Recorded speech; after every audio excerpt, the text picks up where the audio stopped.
Herkese merhaba arkadaşlar, kanalımıza hoş geldiniz. Kübra Ünlü yazdı. Uzak şehirde ömürlük yüzleşme.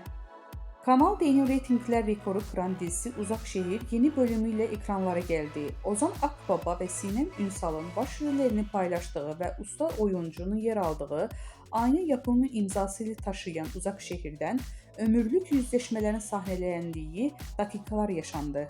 Seyircilerin adeten ekranlara kitleyen dizi bir kez daha ekranların zirvesinin sahibi oldu.